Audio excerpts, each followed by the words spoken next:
Hello everyone, good afternoon and welcome to our latest Q&A live stream where we're going to be talking about your questions on the new skill pitches.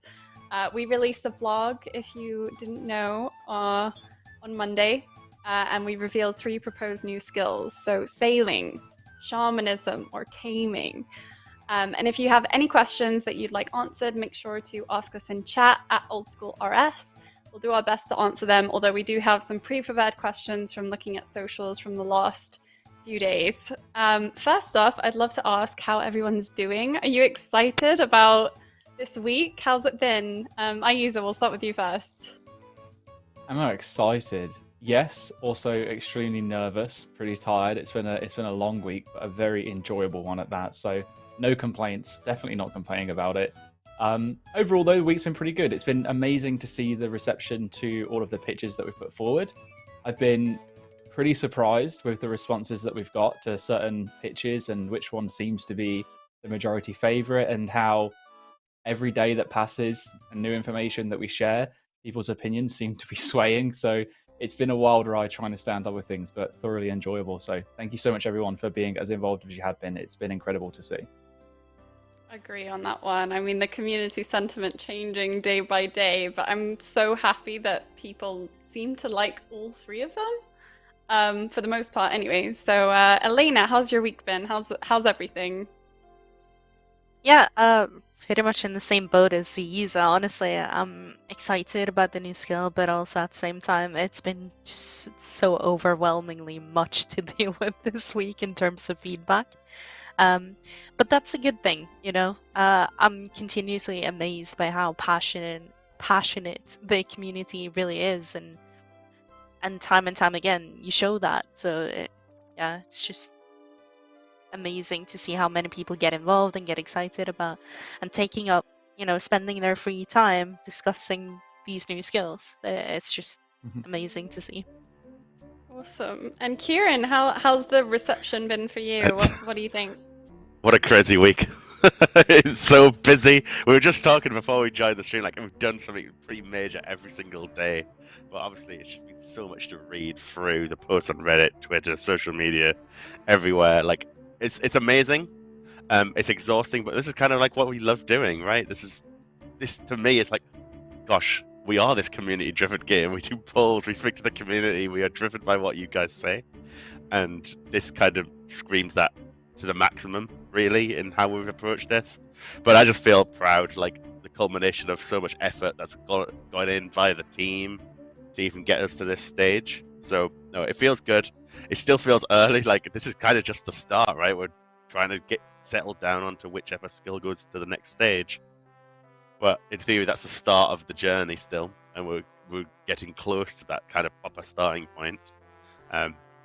But yeah, also shout out to Mod Husky, who was obviously a huge part in these pitches, who isn't here at the minute. He's away on holiday, having a good time. In Japan. That's awesome. And yeah, this is such a hype time for old school RuneScape. You can really just feel it. Like the player base is so passionate. It is amazing. And I'm just super happy to be part of this journey. Yeah, so this stream is going to be about your questions on the new skill pitches, but before we get to your questions, we have a few announcements just to go through. So !QA, if you missed out on the pre-recorded live stream, make sure to check that out. It answers a bunch of questions that we thought you would have before the blog went live, and I can definitely notice players have felt a lot more reassured after watching that VOD. So make sure to check it out. It has timestamps if you don't want to be around for the whole of that stream. Lots of players have found that valuable. !blog will take you to the blog itself. Definitely give that a read. There's a bunch of really cool community artwork from Gentle Tractor and Volkoban, which we'd love to shout out on this stream. !game update. With this week's update came the Bounty Hunter rewards beta, and you can now test them out and see how well they work. As always, we'd love to hear your feedback, so make sure to reach out on the relevant social media channels. And Discord. We've been ramping up our efforts, actually, with Discord and experimenting with what works. And we've recently just held like a stages discussion on the new Skill Player Council Discord, which was super fun, really engaging, and really awesome. So make sure to get involved if you like. Okay, whew. Now for the first segment, we just want to shout out Gentle Tractor and Volcaban with a little shout out here. Little round of applause if you can hear that, guys. We have been working with these two with some amazing concept art that you will have come across if you read the blogs and have been keeping an eye on social media. So all of the work with the, as you can see here, was done in combination with their efforts, Gentle Tractor and Volcaban. What do you think, guys? Isn't it just amazing? Amazing. They are so good. I was blown away when I saw the images for the first time. Just fantastic. Yeah, it really made a lot of what we were talking about behind the scenes feel even more real, which was epic. Elena and Kieren, did you want to add anything to that?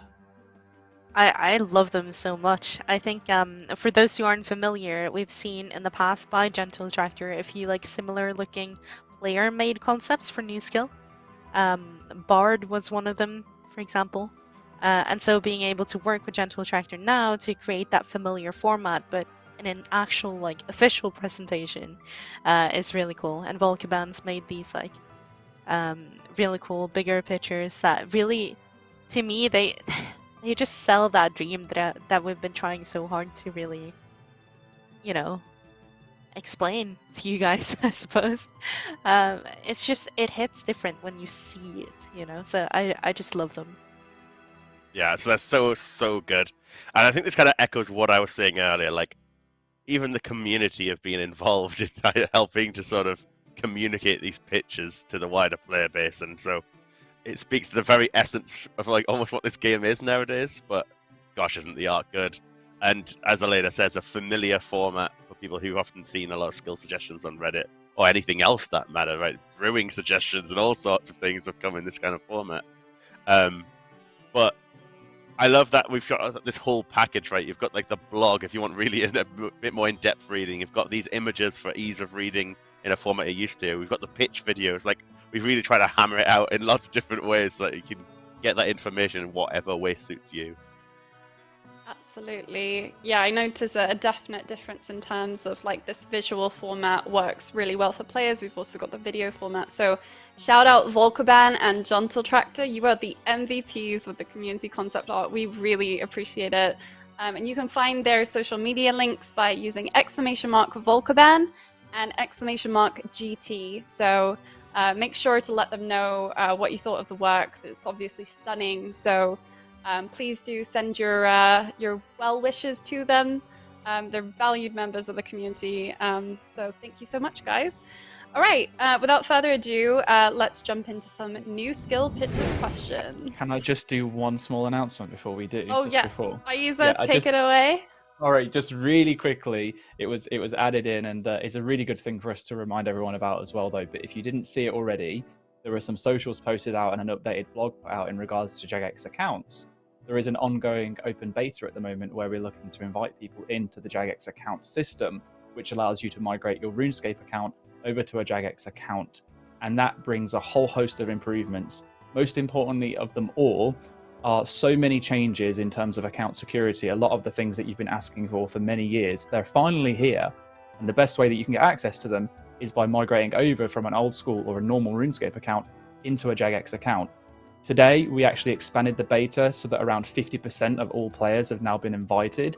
You should have got an email from us, but in all honesty, the best way to check is to just log in on the website, go to the account center section, and there should be a big button in there that says you're now eligible to upgrade to a Jagex account. So go have a look, see if you've got in. It is honestly super convenient. I'm not just trying to sell it for the sake of it. I use it now myself, and I was able to add 6 of my accounts, and 4 of them I always forget the passwords for, but now I can just literally, with a drop down, click log into them straight away. RuneLight's available on there as well. You don't have to change anything as long as you've got it installed. All your plugins and stuff should copy over. So super convenient, super secure, really good way to protect your account, and also just be super convenient for playing old school going forward. So we then will be looking to expand that open beta fully. So there's an open beta in early April. We're in closed beta at the moment, hence the invite. So a little bit of mishap there. That's what you get for doing on-the-fly announcements. But open beta for everyone will be in early April. At the moment, closed beta, but about 50% of players have been invited. So that's my little bit. Thank you for giving me the moment. Let's go into the questions now. Of course, anytime. And yeah, I definitely value that one tick login. It's so much call, so definitely. All right, so new skill questions. General, we'll start with a couple of general ones, then we'll go into taming, then sailing, then shamanism. So the first question is, what happens if players don't like any of the skills proposed, or what happens if they like all of them? Can players vote for more than one skill or none at all? Cool. I don't mind taking this one if you guys are okay with it. I'm seeing some nods. Okay, cool. So first of all, if you don't like any of the skills that we've pitched, then vote no to them. That's the best thing that you can do. The way that we're looking at polling it, will be offering you 2 poll questions. One of them will be multiple choice. And in that question, let's say you actually like more than one skill, you're able to tell us that. You can select all 3 of them if you like. It basically says which ones would you be happy to see go through to refinement. A very general question. There's also the option to say, I don't like any of them. Or if you're really not interested in the skill at all and you want to let the rest of the community decide, you can choose to vote to skip on that. Then the second question, that's when we're going to ask you for your specific favorite. If you only had to choose one, which one would it be? So that's pretty much it. Yeah, if you don't like them, vote no. We can always go back if we need to. We can relook over the pitches that we put forward. We can put new pitches together. Fingers crossed, and it seems like at the moment that we've given enough information and some pretty good pitches that players like enough to be able to vote on them at least. But that should hopefully answer the question at least. And it's important to keep in mind as well, there's a whole stage of refinement where we can tweak and amend pitches. So you're mainly voting on the concept and the direction at this stage, but we can always tweak and amend. So keep that in mind. You're not looking at a fully finished product yet. It's a really good point. And great. Just to add on to that very quickly as well, we are still not at the stage where we're actually adding a skill into the game. So the poll that goes live next week that does ask you those 2 questions is simply, although it's not a simple process by any means, but it is just asking you if you're comfortable for us to spend some extra time developing or designing, I should say really, the actual skill details, those extra bits of information that you would expect to see from a more fleshed out design, ready for the stage after that to be finally asking if it should be added. So there will be another opportunity after we get into refinement, should a skill pitch go through, for you to be able to have that yes/no vote that you're used to, with a 70% majority requiring for it to be added. If that fails, we go back and revisit all of this all over again. If it passes, then great, we start development and we can look to get the skill added. Awesome. Great. So next question, is there a chance, even if small, that we bring out completely new concepts, 3 brand new skill pitches? I know you touched on this, but just to clarify, what's your response to this kind of question? I was waiting on Ayiza to take this one. I was giving this is Ayiza territory. It's like the process, man. Okay, I'll just repeat what I said before then. Yes, there is a chance that we'll bring out new concepts. I think there are different scenarios, situations. The ideal is that we don't need to, because you're actually happy with at least one of them, and there is a clear high level amount of support to justify us putting it into refinement. But if that's not the case, then we may go back to look over the pitches that we've already put together and we refine them a little bit more to give that level of information, to give you the confidence to want to put them into refinement. And then if that isn't going to prove successful, or just not a viable option because you really detest them all, then we would look to go completely back to having entirely new concept pitches to put forward to you to then ask if you want to send those into refinement instead. Cool. And another question, why are some of the skill pitches in some ways missing certain details? We've had a lot of questions saying, will this include this and that? Will sailing include this piece of content? So why have we kept that kind of vague and open-ended? I think that's pretty straightforward. We're not done yet. This is it's kind of the start. The next stage is going to be us working with the community in what we're calling refinement, to help work out what a lot of these details are. And we want to do it with the community rather than us telling you ahead of time. And that's the key thing. But also we didn't want to get ahead of ourselves and go into a lot of detail about things that maybe you're gonna like, maybe you're gonna dislike them, and you think less of the skill as a whole based on one small detail that's easily tweaked and dropped in down the line as well. But yeah, it's because it's coming up, right? The next stage is to work out the details. We couldn't necessarily flesh out 3 entire full skill designs because that would take a lot longer. It'd be so much harder to communicate. We're starting with the core concepts, the themes, the direction, and that's enough, I think, to sort of make this choice about where we go next. Yeah, we also shouldn't be at a position right now, at least anyway, where we are providing 3 fully fleshed out designs. I know that's what historically players have become used to, but last year we did reform the way that we looked at polling content that we felt was more in line with community expectations. And part of that change was that we looked to provide you a concept, a top level idea that you then give us the approval on before we start spending the time further developing or designing, just in case it's something that you really didn't want, and then we've spent countless hours working on something that, quite frankly, could have meant time being spent elsewhere on things that you thought were more valuable.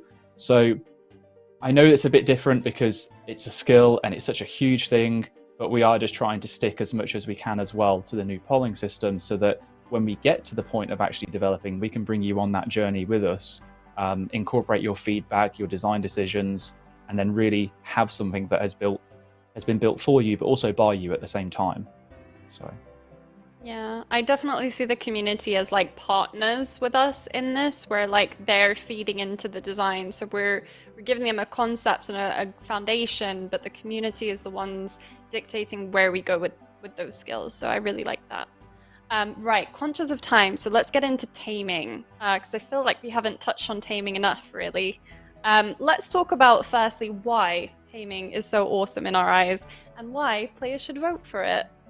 So just basically a question around the content available for players, what the skill has to offer. I've seen some people kind of say that maybe sailing and shamanism have an edge right now over taming because it offers they offer new areas, but what kinds of areas could be attached to taming as a skill? What's the potential there? Taming is one that really excites me because of all of the abilities that the companions can have.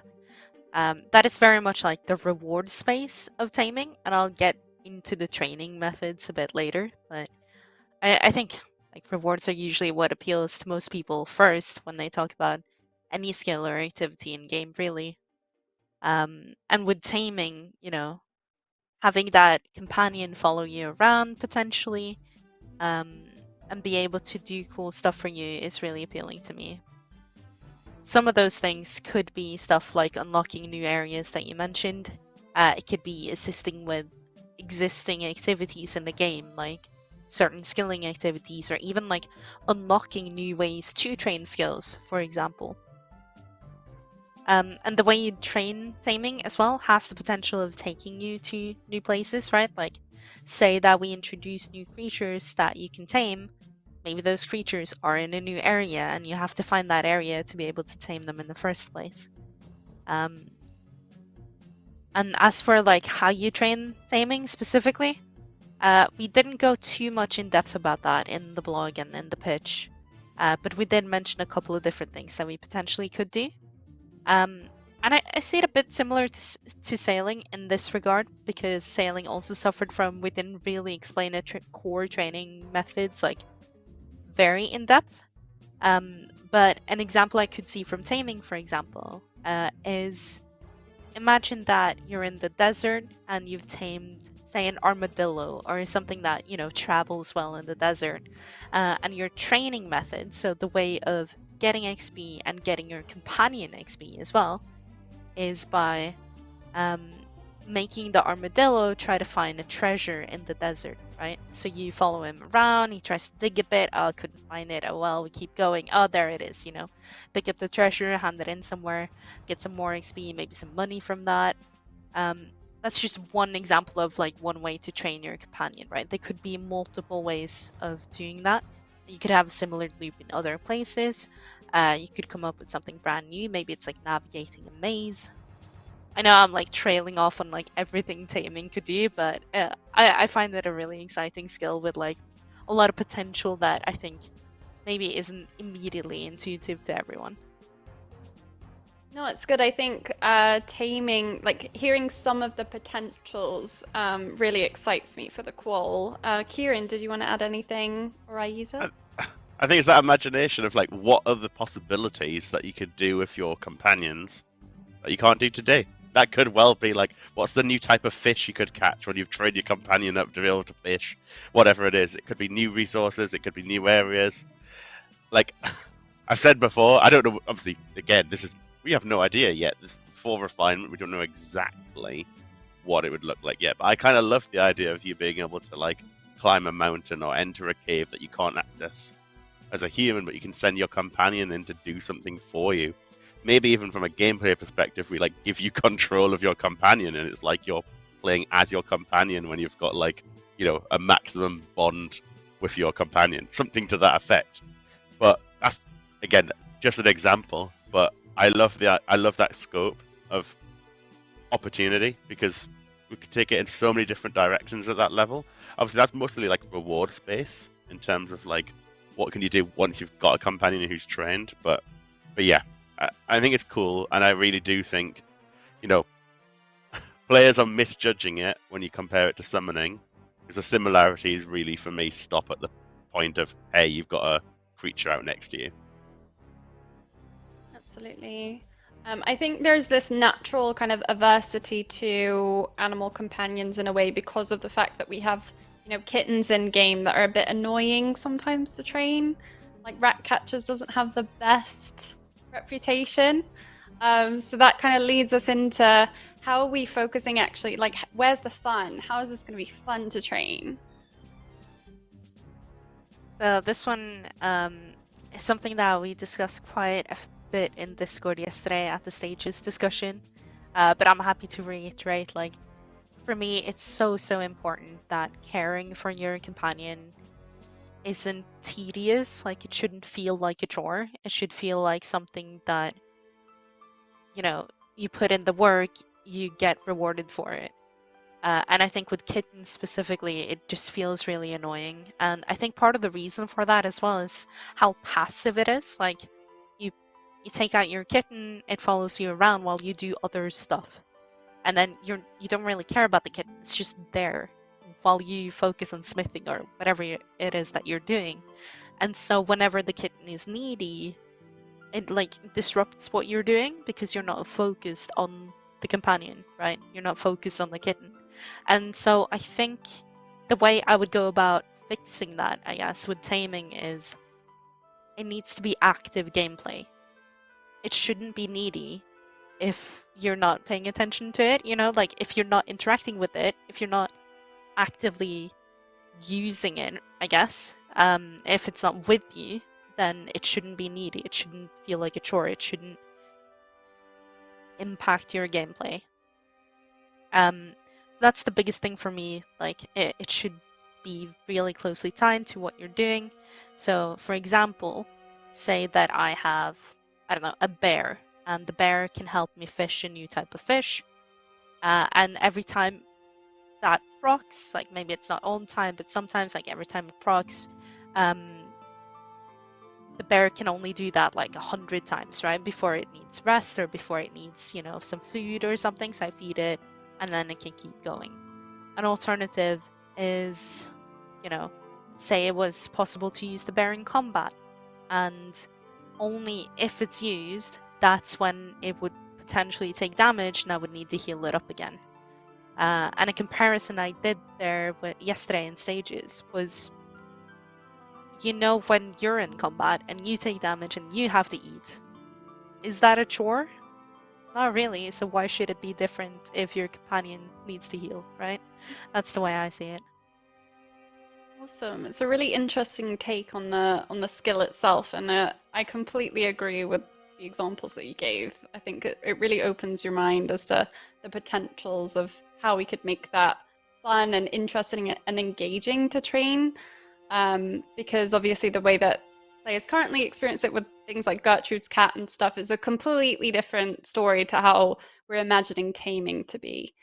Let's talk about whether companions need to be following you, because I've seen a lot of concerns around how it might look with the map being populated with so many different companions. I mean, we already have pets in the game, right, that follow a player. So could you talk a bit about how you imagine that to work and what kinds of things we can test out? I love the idea of these companions not simply following you behind you like pets. I see this, like, obviously, before we explore any of the technical questions, right, we don't know exactly, but, like, certainly we like the idea that pets are a separate system. So, like, the pets you get from the bosses, yeah, they still exist. They just follow you behind. They're separate to the taming system. But a companion could maybe be out as well as a pet, like as a separate thing, depending on the clutter and how we handle all of that sort of stuff. So, particularly, if you got a wolf wouldn't just sit behind you and follow you around. Like, probably a bit more defensive. It's going to guard you. It's going to help defend you.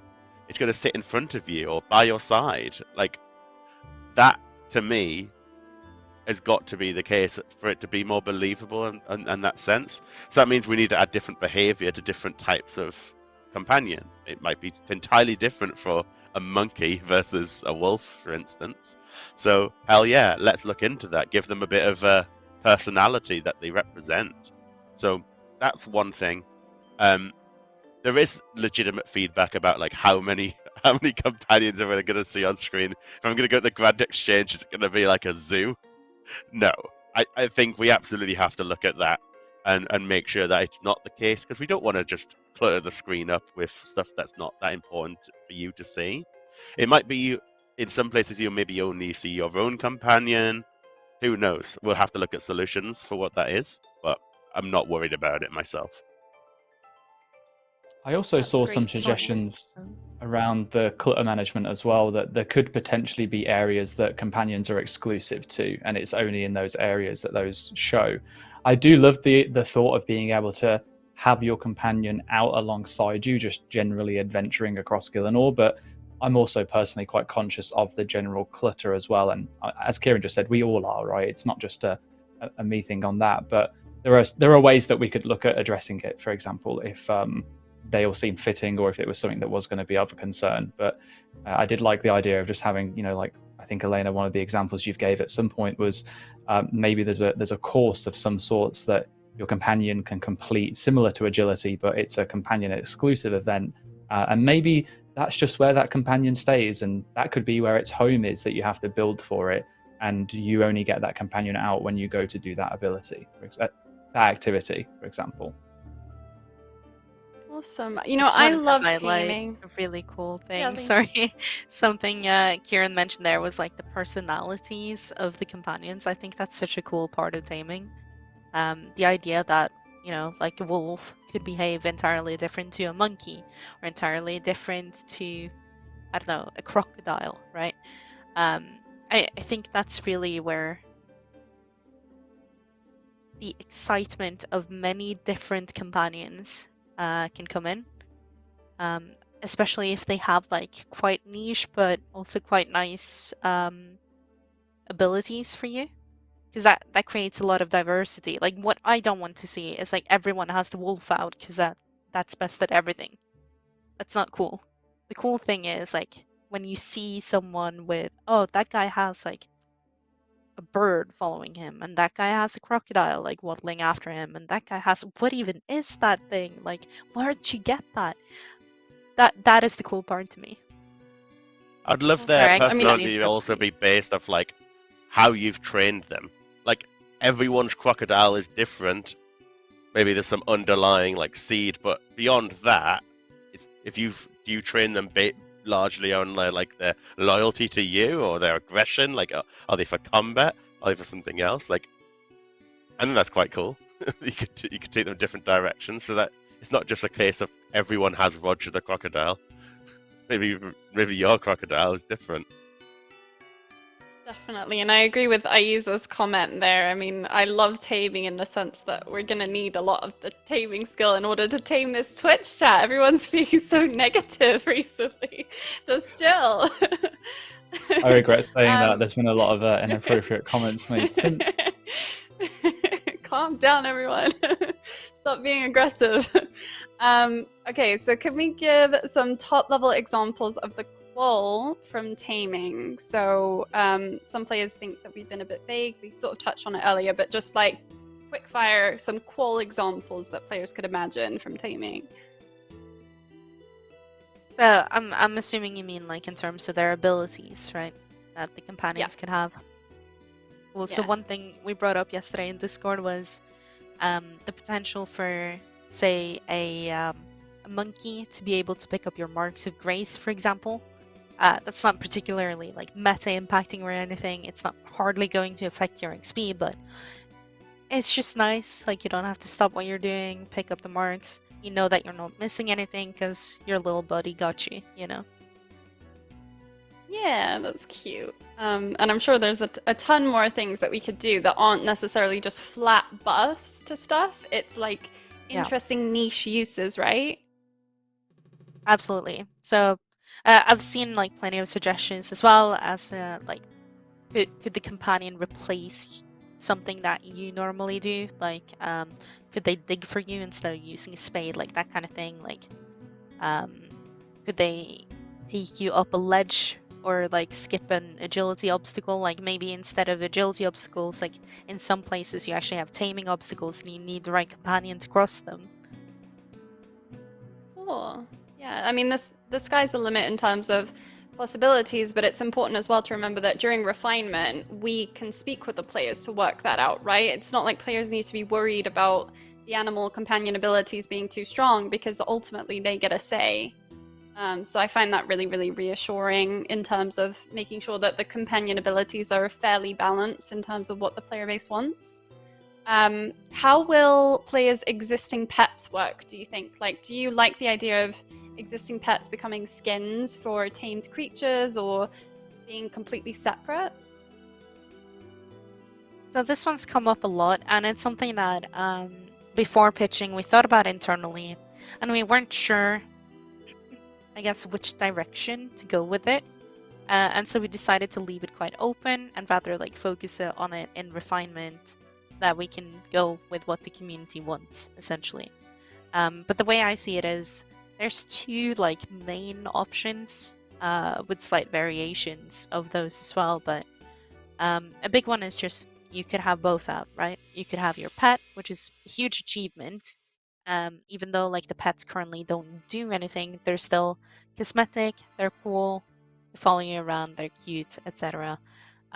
I love pets and pet hunting myself, so like that's quite important to me on a personal level that like they don't go away, and I don't feel like I have to choose between my pet and companion. So that's one possibility, having the pet and companion out at the same time. Another one is the potential of having similar looking pets like override certain companions.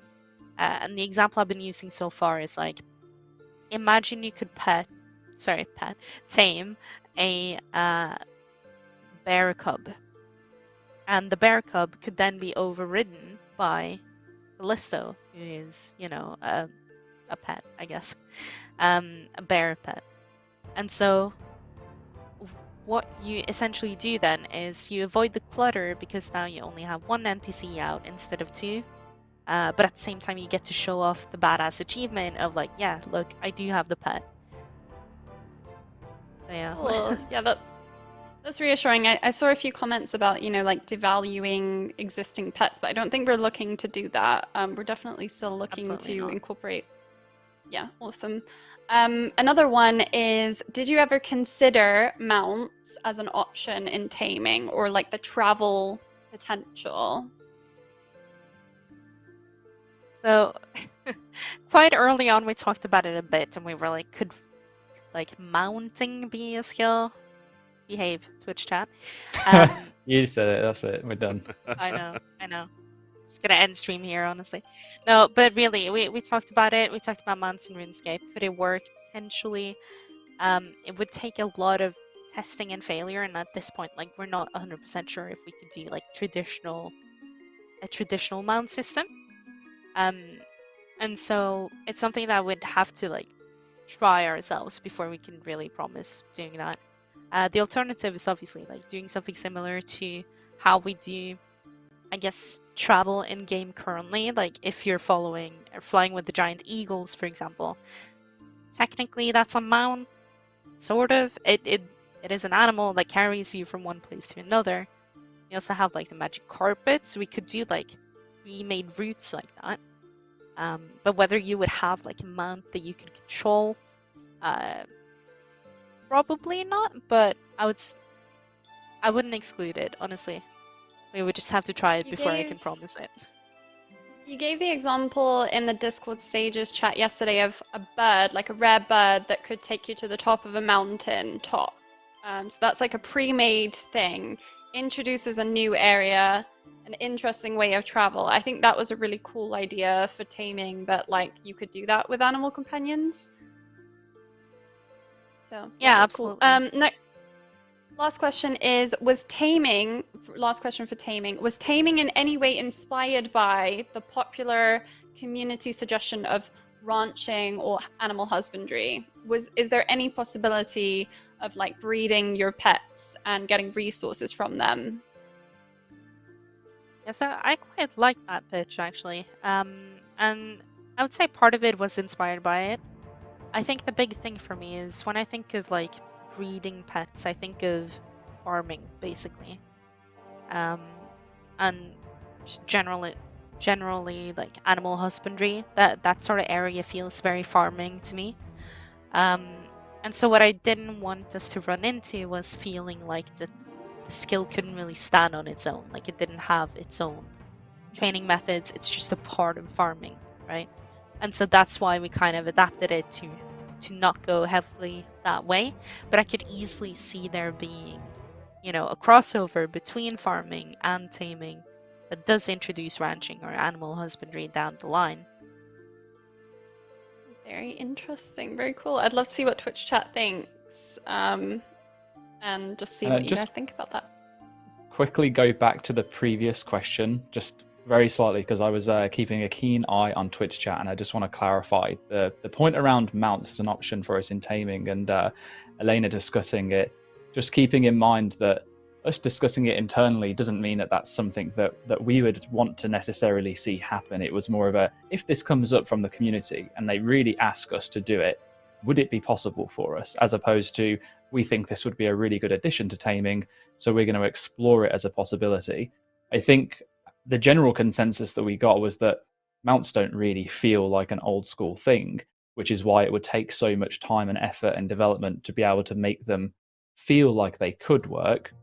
And it was more of a, if we had to, as Elena said, would be open to it.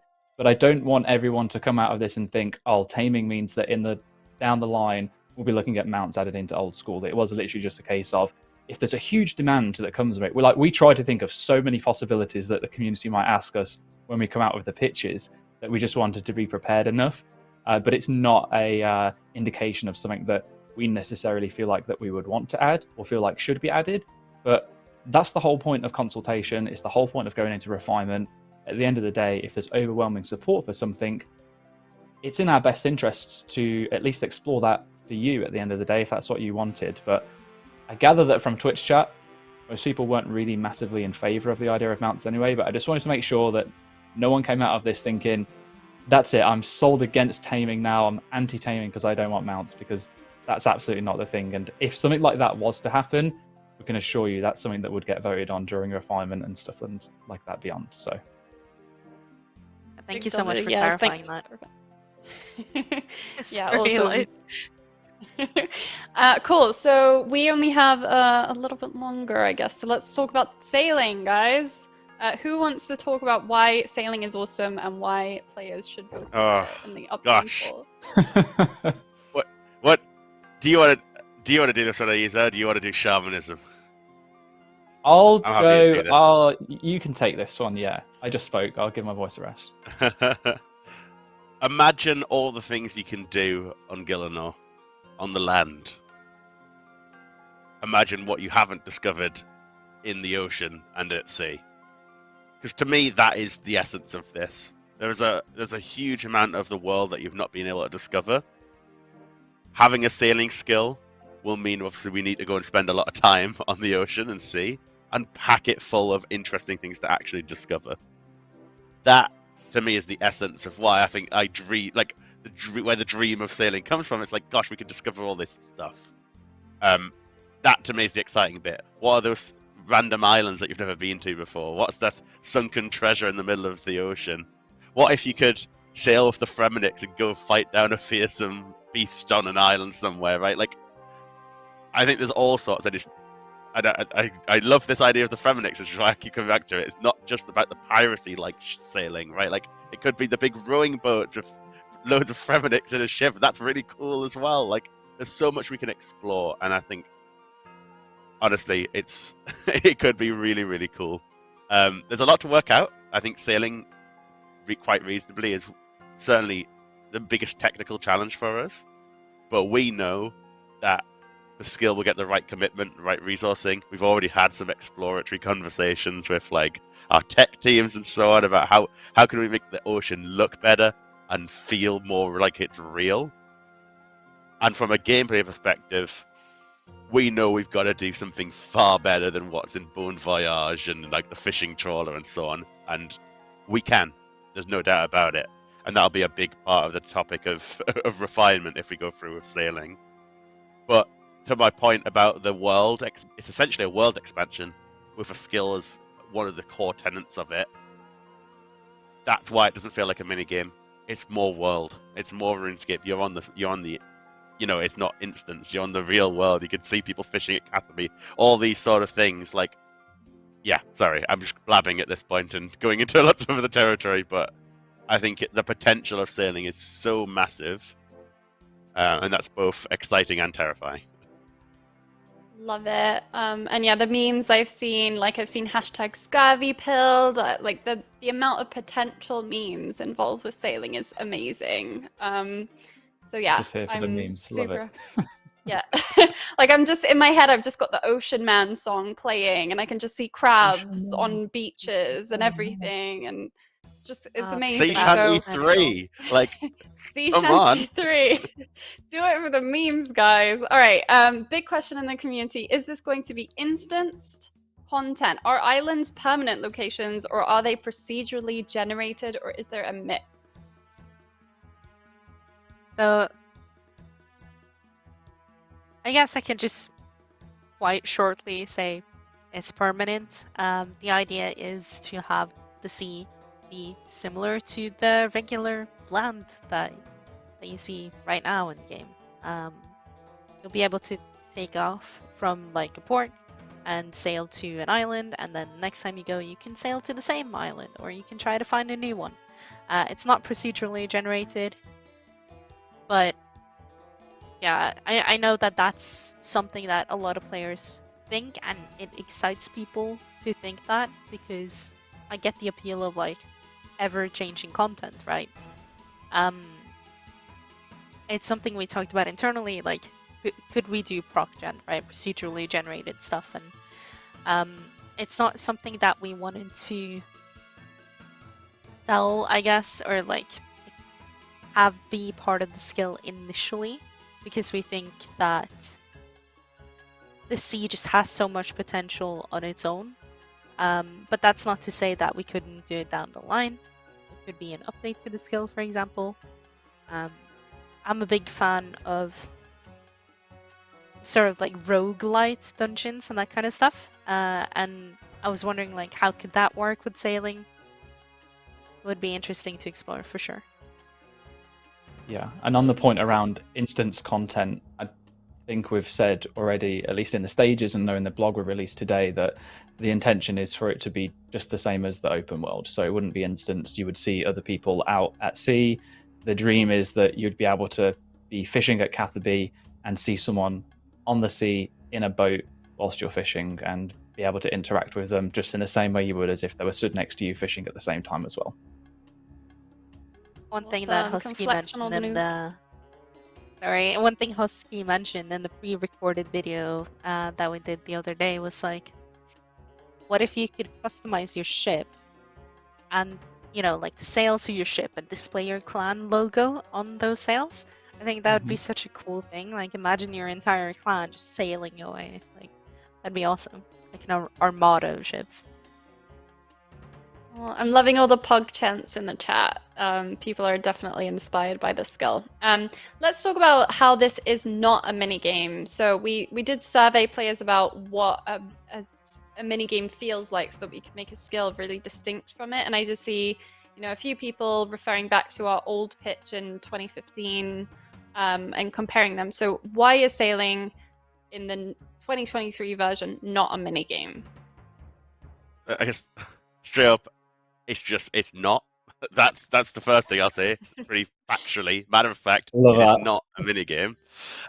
From the associate design director. What is a of mini Oldschool, game, guys. right? To me, a mini game is something that's probably instance. It's localized to one area of the map, and generally it's got like a point system that you come out with, or something along those lines, depending how it's gamified. It's not. It's nothing like that. This is going to be part of the world the same way, like, sailing could take you to, like, I don't know, for sake of cliche, like Dead Man's Cove somewhere, right? And that, might be like Varrock at the sea, right? It's just getting around. I mean, in that sense. But what can you do with boats? That's what we're imagining. All the different things you can do with boats. You travel the world with other people. There's not some, like, you enter some zone and then you've got a 20-minute timer on your screen, and at the end you get points based on how you performed. Like, it doesn't feel like a minigame to me. And I get the criticism. I do know where it comes from. Certainly with how we've talked about sailing back in 2015 in the old pitch. And a lot of the ideas that have floated around, literally floated, in the years in between. There's lots of people who've talked about sailing for a long time. And there is a bit of a preconception about how sailing would work. And for us, we're so far different to that we don't feel like it's a minigame. And you'll get a chance to tell us that as we move forward anyway. So as we go into refinement, if sailing was the one we took forward, we'll be talking obviously much more detail about how the skill will work. The community will help guide us on certain details, and we'll make sure that we shape it to not to be like a mini game. And that's the key thing. But like, it'll interact with the real game world, and that to me is the number one thing. Whether it's you're doing work at a port to help set it up so that you can dock your ship there and move off from there, whether it's getting crew members from like Varrock or Edgeville or whoever you want to recruit to your crew, like, it could be all sorts of things. That key thing being, it's not just a minigame, it's not a joke, it's something that's properly integrated with the game. Yeah, and I remember, sorry, Ayiza, you go ahead. Before you forget. I think you said something yesterday, Ayiza, about having actual sailing mini games in the future, and there could exactly be. What I was going to say. There could be. Yeah, exactly. Go ahead. No, I mean, you just kind of said it, right? It's, that RuneCraft has Guardians of the Rift, which you could perceive as a mini game, and there are various other things out there. You could almost look at Volcanic Mine being a smaller mini game that is an extension to mining, and sailing is very similar. That I can imagine a world that there are sailing mini games that you enact in, but you can't really have a mini game in a mini game. Well, maybe you can a mini gameception, but I don't think it would be a great idea. So the idea of it just being open world and an extension to the current game, having so many activities and training methods alongside it rather than just one localized activity, and then the fact that there could be mini games within, just like there are currently in game, to supplement it, is what really sets it apart for me in the sense of it not being a mini game. Nice, awesome. All right, there is a bit of concern about pulling off the dream of sailing, and we touched on it when Kieren mentioned about the engine support. But can we talk a bit about kind of, number one, engine potential, and number two, navigation mechanics? So kind of two questions in one. Number one, what's the tech looking like at the moment? Is there support? Number two, with the support that we might have, what could players expect in terms of navigating the sea?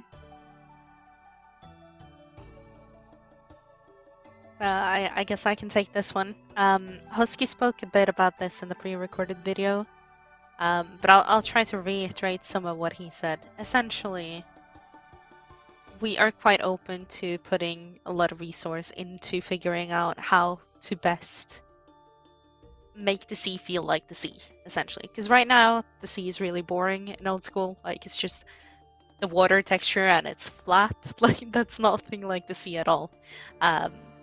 You just expect waves, right? Maybe wind out there. So that's a big question that we need to try to figure out, probably in you know, a bunch of prototypes, maybe a couple of betas or something, to really like get that to feel appropriate. The other thing is like halving. It's also something that is really important, right? Because sailing is a big area expansion, essentially, with a lot of activities in it relating to sailing. And so, how can you maneuver while making it feel like you're on a boat, basically? Because when you think about it, a ship can't turn 180 degrees in 0.6 seconds. Like that, it just doesn't work. And so, do we go with realism, or is the content so vast that that might feel a bit tedious if like it takes longer to turn, for example? Lots of questions like that. Do we want different ways of steering? Potentially just in some areas, right? I'm a big fan of just the point and click, like the traditional method of moving about. And I could see that being like the majority of time that you're sailing, that is how you do it, but maybe at specific challenges out at sea, you have this navigational challenge where it's actually changing the way you control your ship, and now you need to take into account the waves, you need to take into account like the direction the wind blows, and when you try to click so that your character turns say 90 degrees, you end up like moving a bit forward before being able to fully turn, because that's just how ships move. There's so much potential there, so much for us to explore.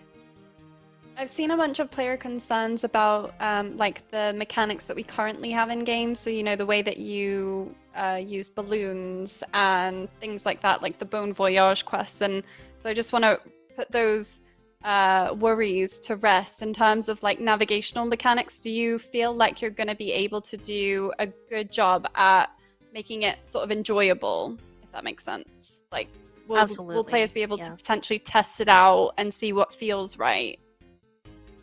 The navigation, like if this goes ahead to refinement, we'd absolutely have to prototype and beta test the navigational aspect of it and just go with what feels right to the players, because we're painfully aware of Bon Voyage, we're painfully aware of, you know, the balloon system. It's it can feel quite clunky and you know, annoying sometimes, and we don't want that, especially if you're going to have to do this a lot, right? Imagine if you had the balloon everywhere, that could feel really tedious. So it's vital that this feels good to do, that it's not annoying, but can still feel, you know, exciting to do. Awesome. I bet that puts a lot of people's minds to rest in terms of the navigational mechanics of the skill, because that was a lot of people's concern. But hearing that, I think, and hearing the fact that there's engine support as well, if it should go ahead, must be really reassuring. I'm conscious of time and obviously that we need to cover shamanism, so I think we're going to be moving on to the shamanism questions now. Elena might have to pop out, I think, at 6, but we have the time to go on until 6:30, so another sort of half hour. Let's talk about shamanism now. Why is it awesome, and why should players vote for it?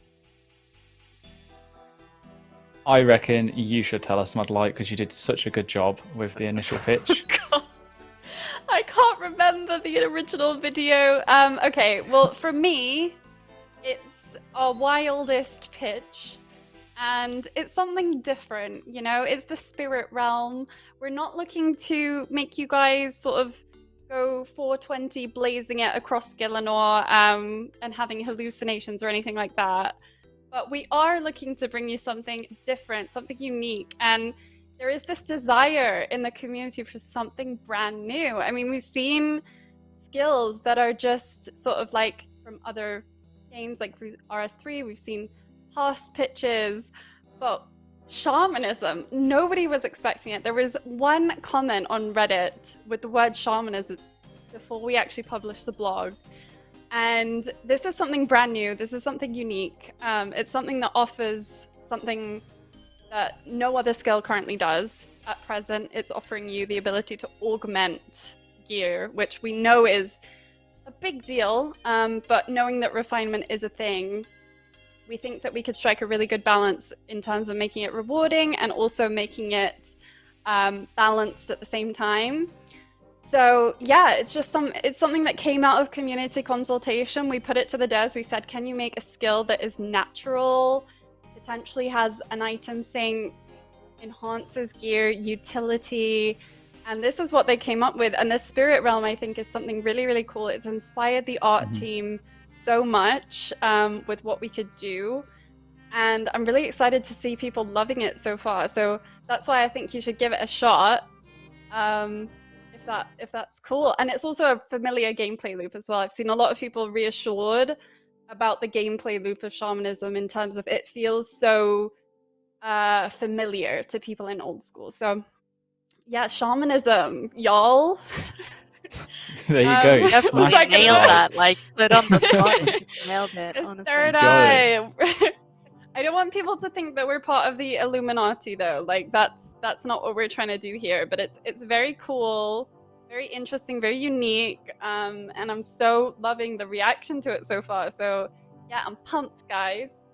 So eyes more than Illuminati. What do you mean? Let's touch on the name, though. We've seen a lot of feedback about the name, and boy, do we have something to tell you guys. Why did we choose the name Shamanism? Are we open to changing the name if we get more feedback on it?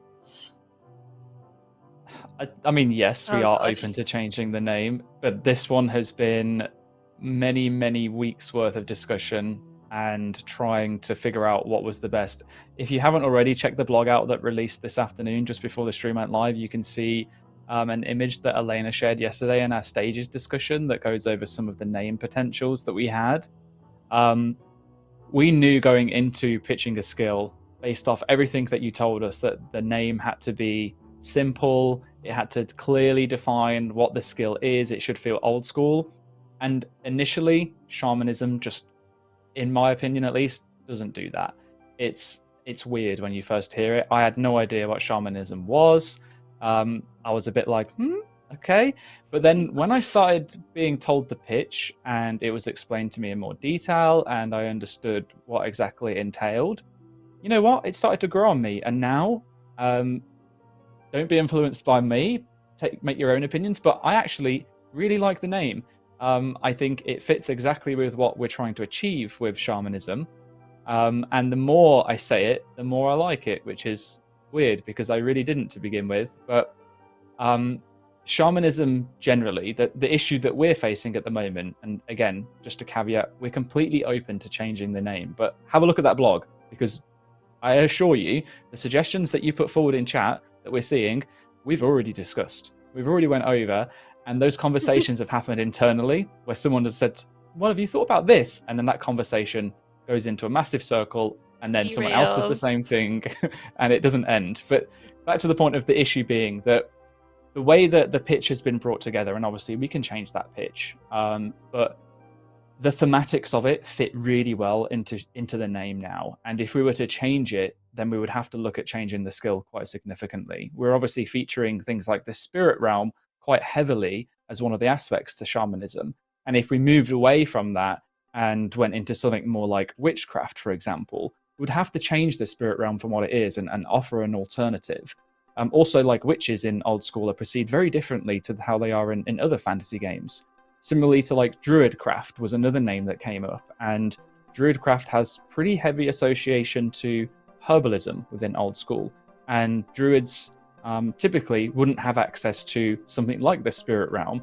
They might still have, incense or some things to bring them forward different visions, maybe, I don't know, but it's more focused around like the healing aspect and the balms and potions. And we didn't want to have players latch onto something that already exists in game because it's meant to be offering something new.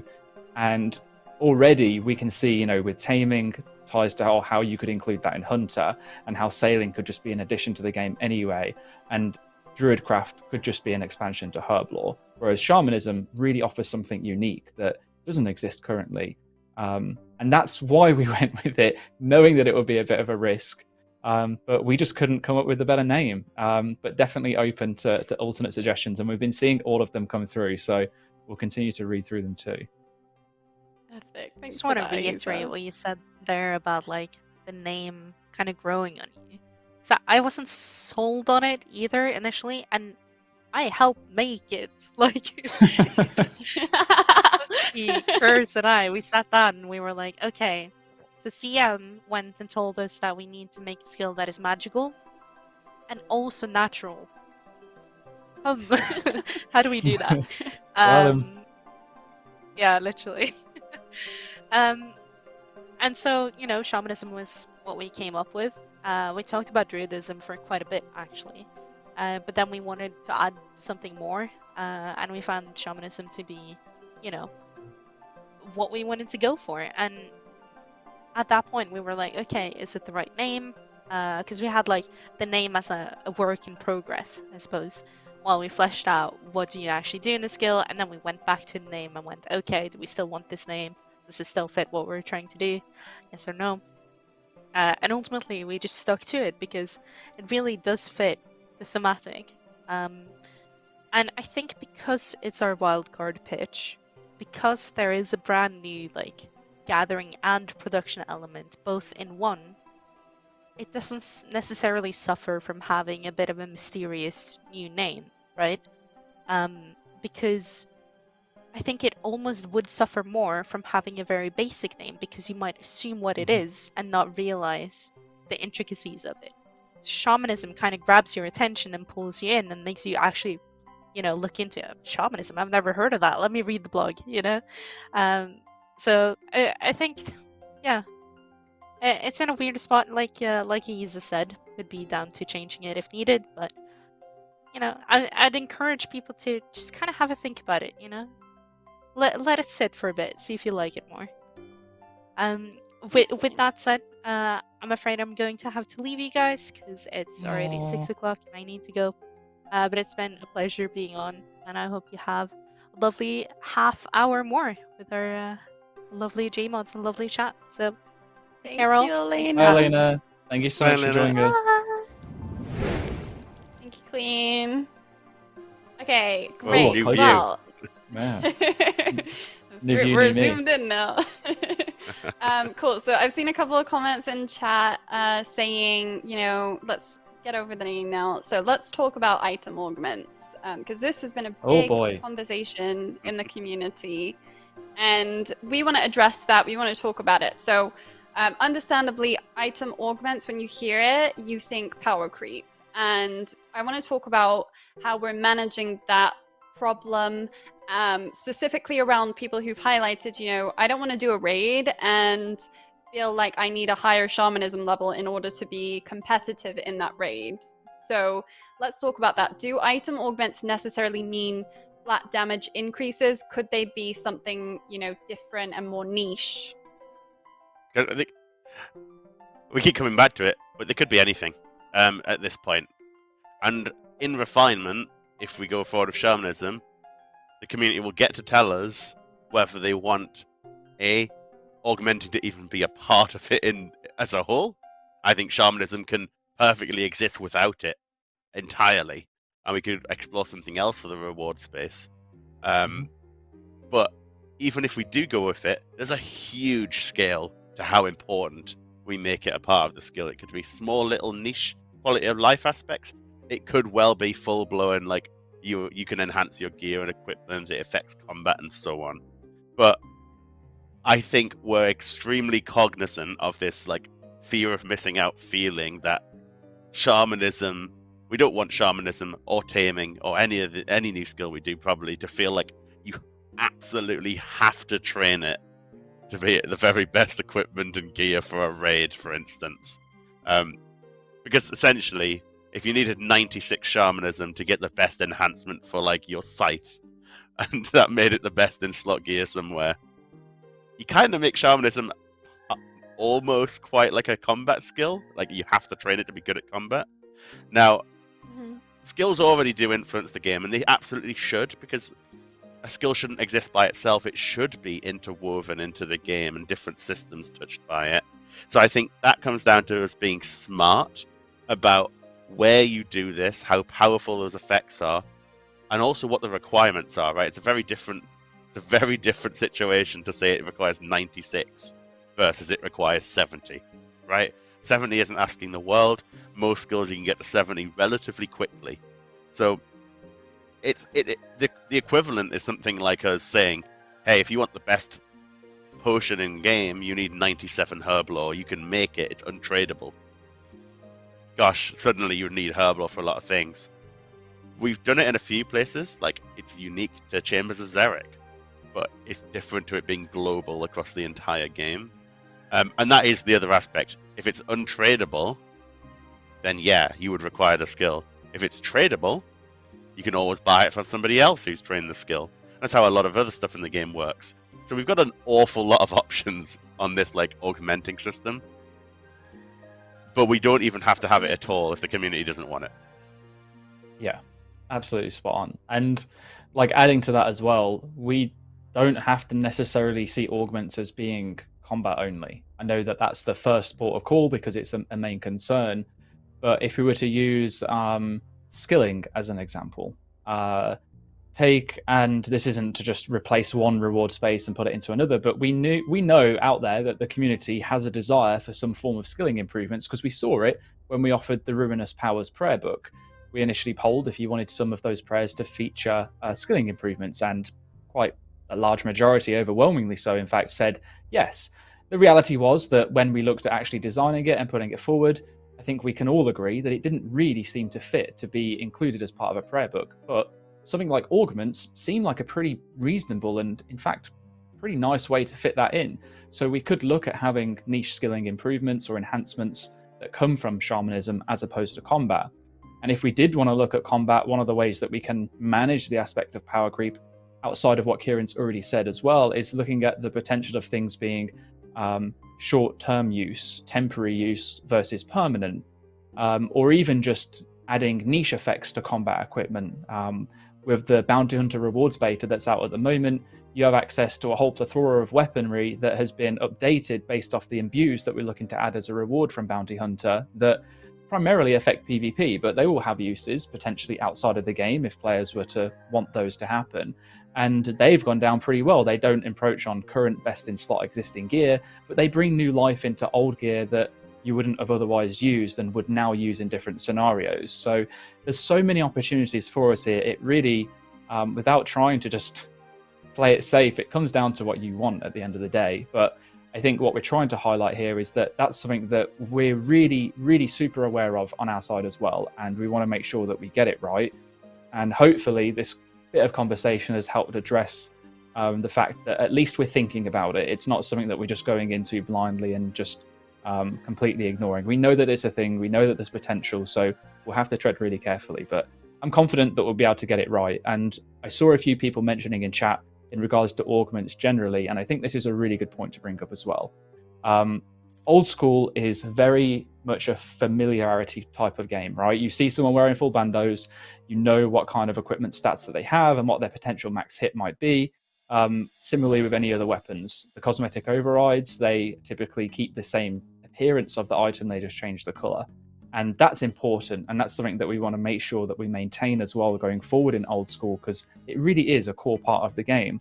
So if we were to introduce augments that suddenly drastically altered the way your equipment worked, I think it's reasonable to expect some form of visual change to go alongside that as well, so that it may take you some time to understand what all those different visuals may be, but you would at least have the opportunity to know what someone else is using if they had their gear augmented as well. It's going to be really interesting to see what skill comes out for refinement, because there's going to be a portion of players that see the augments as the core part of the skill. And there's some people that, you know, want the spirit realm and they don't necessarily want the augments. So it's going to be a conversation that we're going to have with the community as to which parts of shamanism should proceed and be refined. And I'm really looking forward to what the outcome of that is. But I guess this is all just to say that, you know, we want to work with the community on that aspect of things. We see the value there. We want to give you something interesting, something that makes it feel worthwhile as a skill. What came out of community consultation was that there was a big desire for enhancing equipment. We just don't know to what extent yet that should be, but we're aware about the issues that this could cause with, you know, end game content, things like that, balancing, and we will make sure that we work with you on that. So hopefully that's reassuring in some way. I want to talk about now the non-buyable aspect of the skill, and I've seen a lot of community chatter about, you know, how shamanism could tie into existing skills like hunter or slayer. So you could be hunting or doing slayer and collecting resources that could then feed into shamanism, and it could make the skill feel more complete in terms of the ecosystem of all the skills. So is this something that we've considered? What do you think about this kind of like ties to hunter, slayer, maybe even herb lore? I think there's loads of potential for tying in, and like, as I've said, the best skills should be interwoven with the existing systems in the game, right? It's not just by itself. It should tie in and help other skills and have other skills work with shamanism as well. So totally, Hunter's a great shout, because goodness me, how many things in Hunter are completely useless as it stands. There's literally no reason basically to go and hunt like Kayats or Grarks or whatever else, right? So that's huge, right? We could absolutely look at using some of the redundant resources in game. We could add new ones, all sorts. That said, the non-viable aspect of the skill, players have told us pretty unequivocally in the response to the surveys and so on, that they don't want the new skill to be viable, and like, you know, day one of the skill, the person that gets 99 first on that exciting high scores race is just the person who's got the most money to fund it, right? I don't think that's fun either. I'd much prefer it to kind of be a fair competition. So we need to be careful about what resources are tradable and what are not tradable, but it doesn't mean there won't be any tradable aspects. Like, we could feed those into more of the reward aspects rather than the training things, for instance. So obviously we don't have all the details. It's not like we have a whole level up guide and everything written down already. That's to come. But this is sort of the process we'll be thinking about. But obviously it's a huge chance to tie in other skills. Correct me if I'm wrong on this one, but I believe in the summary that we got from the stages discussion, I left at this point, but I have a good enough idea in terms of what's been going on generally working on the project. But one of the things that we're also very mindful of, Kieren was obviously talking about how there's a huge amount of potential to integrate existing skills, especially something like Hunter. But on the flip side of that is that we wouldn't want Hunter to feel like a requirement for you to then have to train shamanism. It would most likely, if we were to do stuff like that with that huge amount of potential, would be more for that reward space as opposed to the general core training loop. So you wouldn't have to go and spend the next 15 hours hunting chinchompers in order to get the next 5 or 8 levels or so of shamanism. It would be more like side benefits that you'd be able to get, mostly for a reward space, I imagine, at least. But again, those are things that we can definitely firm up with you. Emphasis being that it should integrate into other skills. All of them, as Kieren said, should really integrate, but other skills shouldn't be an absolute hard requirement for you to train any of the new skills, and shamanism especially, because much like we wouldn't find it super enjoyable for someone to just get 99 because they've got the most money in their bank, we also think it wouldn't be all that enjoyable if you have to go and revisit skills that you've already leveled up and maybe had no intention of ever really touching again, at least not for a considerable portion of your time spent in a game. Great points there. It would really suck on day one if the way that you train, the skill is through another skill, and then you just kind of, you're not actively training the skill that is released. So yeah, that's something that happened with summoning. When summoning came out in 2008, the first thing you had to do was not get a companion and start playing with it. It was go do Slayer and get charms. So we are on that, and the same the other way around. For what it's worth, like, we don't want it to suddenly be, hey, if you want to train an account, it's far better to get like 99 taming, sailing, or shamanism before you go and do like fishing, because of the other perks you'll get from these skills. Like, we want to keep it quite sandboxy. Like, you can choose what your goals are and do things in any order you kind of want. Awesome, awesome, guys. I'm seeing some thumbs up in the chat, so that's really good. Let's talk about the spirit realm. Is that going to be instance? And can you talk a bit about like the goals with the spirit realm? Can you access it anywhere? Only at hotspots that are maybe like dungeons? What are you thinking? Like ballpark ideas, not anything defined, not set in stone yet. I am so excited about the spirit realm and the potential of what this can bring. This is why I think the skill can absolutely thrive even without the like augmenting system, because we can just put a lot more effort into the spirit realm in that case, for instance. So probably not everywhere, because at a basic level, the spirit realm is basic. It is like a different alternative reality, like a different dimension kind of thing of Gillinor. We're imagining it like a different parts of the world. It's closer or further away from the real world, and the places where it's closest are what we're maybe calling disturbed sites. So I'm not saying there will be one here, but imagine there's a disturbed site at like Lumbridge's graveyard, for instance. Maybe you can enter the spirit realm there, and you'll get this warped, weird version of Lumbridge, where maybe there's a door that's suddenly open, or a treasure chest that's available that wasn't there in the real world. And hey, depending how close the spirit realm is to the real world, maybe dictates what level of shamanism you need to have to be able to access it. So one of the main uses will be gathering resources. That might be a lot of the gathering part of the shamanism skill, of resources that you get in the spirit realm and bring back to the real world. But also, there's a huge chance to explore, like, what else can you do there? What creatures exist there? Maybe there's a boss you can fight there. Maybe there's new types of resources you can get outside of shamanism. Hey, maybe one day we do a raid that's spirit realm based. Like, who knows? And that to me is why I'm so excited about it, because it's a way for us to kind of think about the map in a totally new way.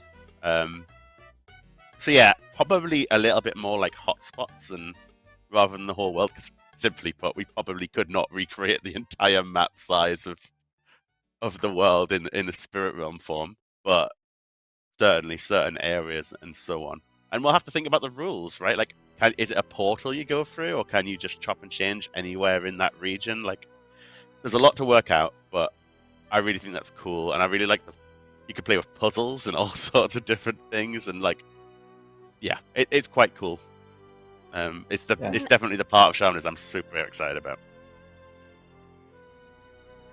Yeah, like early conversations, I remember we were sitting around a table and we sort of floated the idea of spirits kind of needing your help, and you go on like almost like mini quests that they ask you for help with, and because you're able to traverse both, you know, the open world and the spirit realm, it was a really cool idea, you know, that you're able to see something that other people can't see, and you can do that, and you can help, you know, spirits out and build on that lore. So I really like that idea. I don't know, Ayiza, if you wanted to add anything about that, or just about spirit realm in general. Yeah, for me, the idea of the potentials from like augments are obviously really exciting, but it is the spirit realm that really sells it to me from shamanism.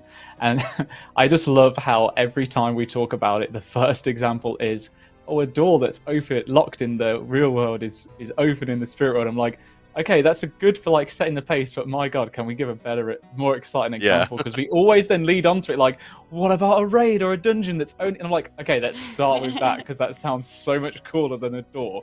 Although I did appreciate the Reddit post where someone's waiting outside the gates of the bank underneath Farrock for the gate to open. I don't want to just go to this point just on shamanism though, and I wanted to try and make this earlier when we talked about like aspirational content and stuff. But all three of the skills have huge amounts of potential for aspirational content here. Sailing is one of the most obvious ones, because just by virtue of the name, it offers the idea of exploration and an entire new area of land to discover, islands, dungeons, bosses, NPCs, coral reefs, all that kind of stuff. But when you think about taming and going to tame new creatures that are in new lands that you've never explored before, could bring into it new dungeons, new NPCs for you to fight, new slayer tasks, new quests that you have to take your companions on to be able to help you with. Shamanism also then offers you the spirit realm, which has a plethora of different pieces of content that are available too. There are maybe some Slayer exclusive spirit creatures that you have to defeat using your shamanism skill to be able to fell them. A shamanism only raid where you have a limited amount of time to be able to get in and out and defeat whatever creature it is in there that might be impacting the spirit realm and hurting the shamans around. I don't know, I'm just like, I'm getting too giddy now, but there's so much potential with all of them that I really feel like that's why we've got such strong pitches. But the spirit realm, especially the idea of puzzles where you interact with them in the spirit world, it changes something in the real world.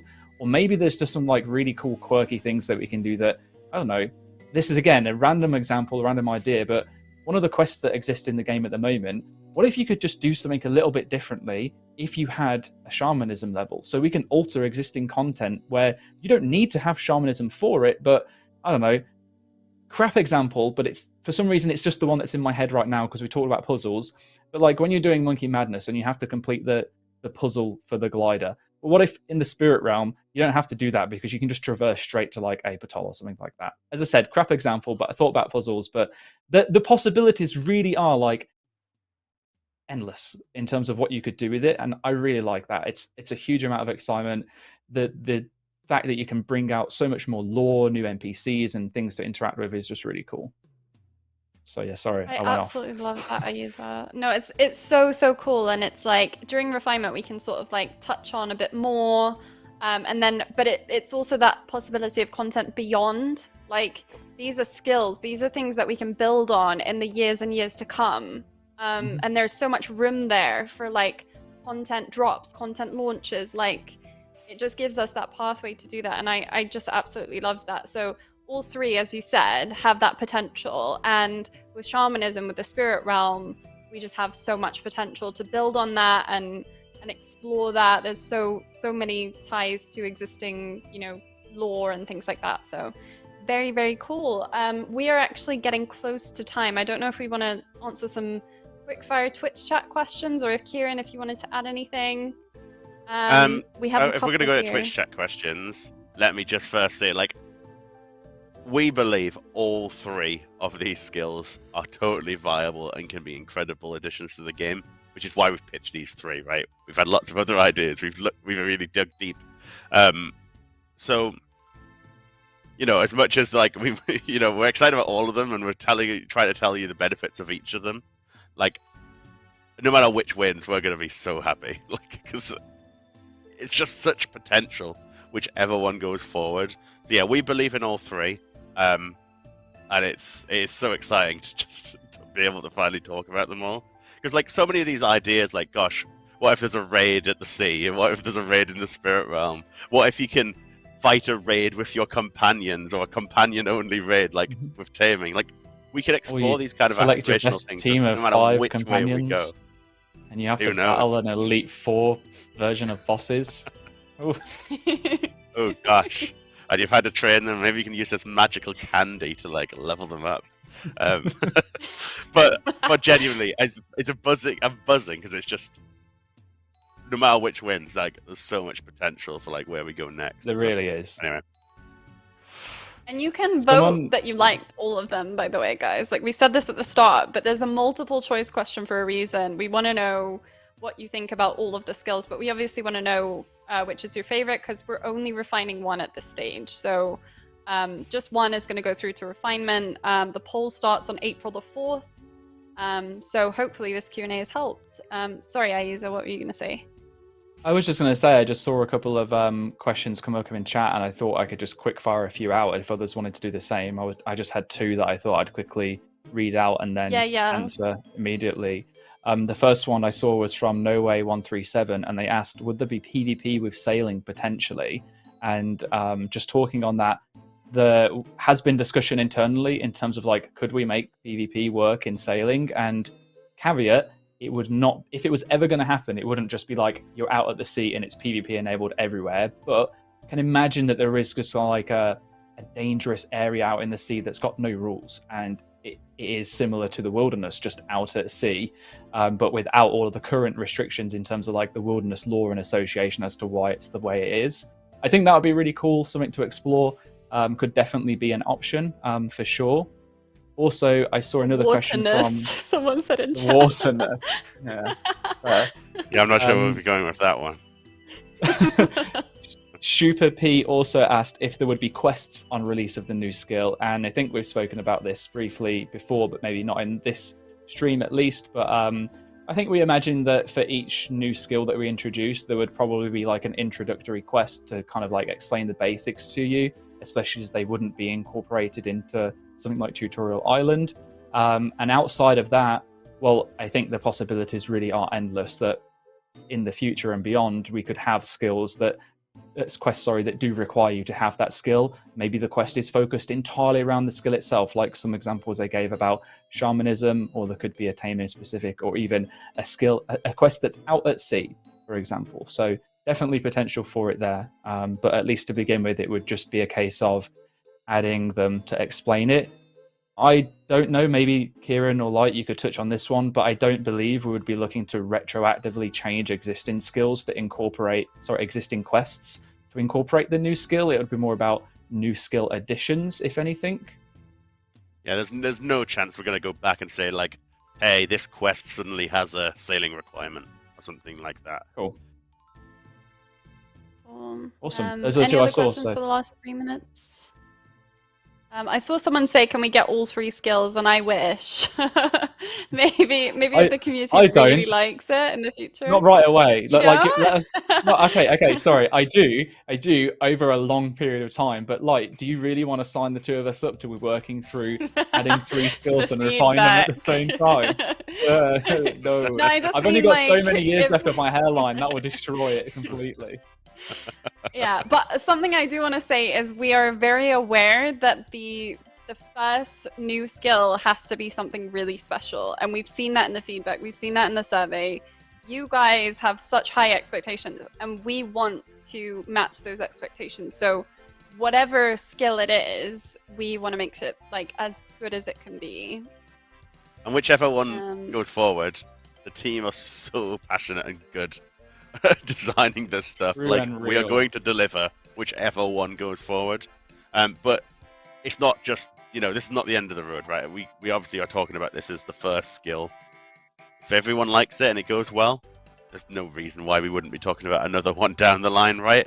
If the community wants another one, we'd explore that. That's getting years ahead of us, right? But hey, next time around, if the one you particularly maybe it's your second favorite, is the one that goes forward this time, then there's no reason why your favorite wouldn't be up for discussion in the future, particularly if it's popular. And we're going to obviously see the results of the vote next week, which is mildly terrifying, but also so exciting to see what people say and how people vote.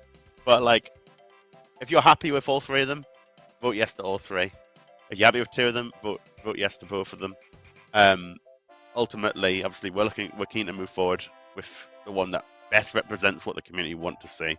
But we don't like the idea of people being overly tribalistic about their favorite. Like, if I can't get my favorite, you're not having one. Like, to me, that's not the kind of attitude we want to see, right? Like, look at them all and judge them on their own merit. I'm clipping this back and saving that. It's a really good point. There's a really good point. Sorry, Ayiza, yeah. It's cool. Just see our minds think alike. A really good point, though. Like, at the end of the day, there's no real benefit to being super angry about other people preferring a different skill over you. Have a constructive conversation about it. Talk about what it is that you like more without just, making someone else feel crap about it. Because at the end of the day, it doesn't get you anywhere. It's not going to change anything. What will change is giving constructive criticism, good feedback, and being a little bit open-minded as towards things going ahead. Like Kieren said, there's a really solid team behind it. Hopefully all of the effort that we've gone to so far has showed you how much we're passionate and how much we care about getting this right. So if you've ever had any instance in your time of playing Old School to just have some faith, now is the time.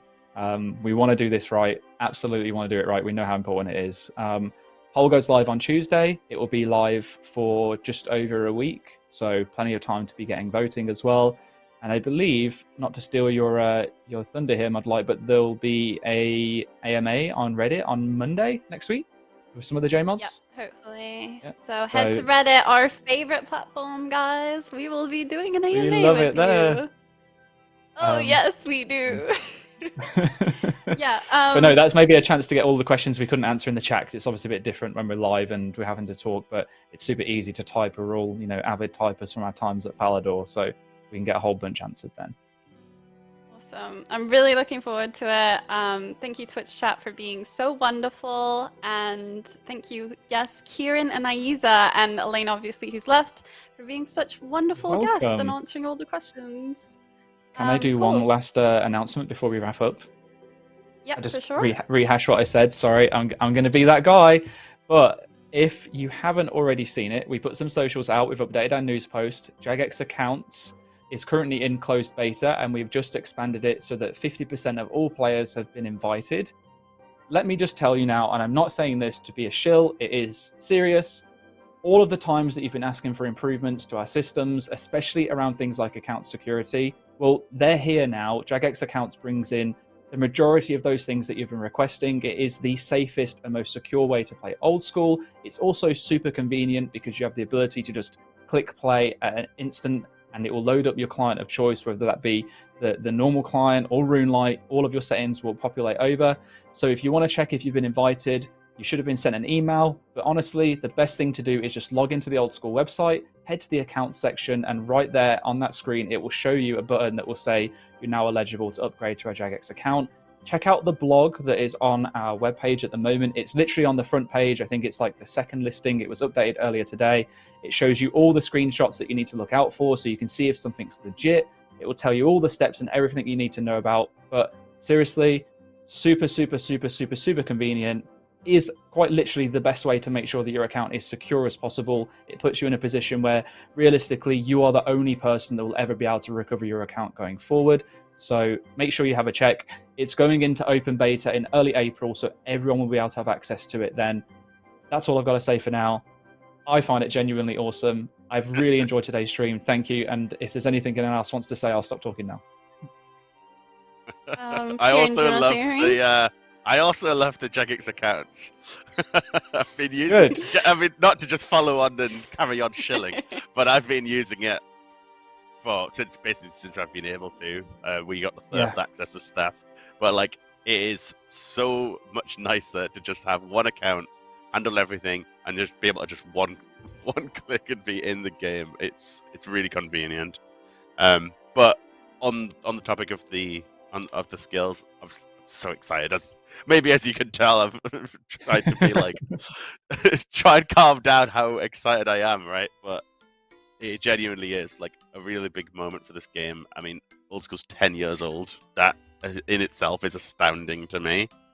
This is the major type of update we've never done, and I'm really keen to be able to deliver something of this ilk. And whichever one we go forward with, I'm so excited for essentially the future of the game and how amazing this is going to be. Absolutely. This is such an exciting time. The people in Twitch chat, the people I've spoken to, there is a buzz. There is such a hype going out, and it's amazing to be part of it. Every single person who's left us feedback, a message, anything like that, viewed our posts, you are helping us to make history, to make waves with this game, and we're so excited. So make sure that you vote on April the 4th. And yeah, just thank you so much for being a part of it. Thank you for building this skill with us. We can't wait to see what happens and what goes out. So yeah, thank you so much, guys. We'll see you next time. Good Bye. night. Bye.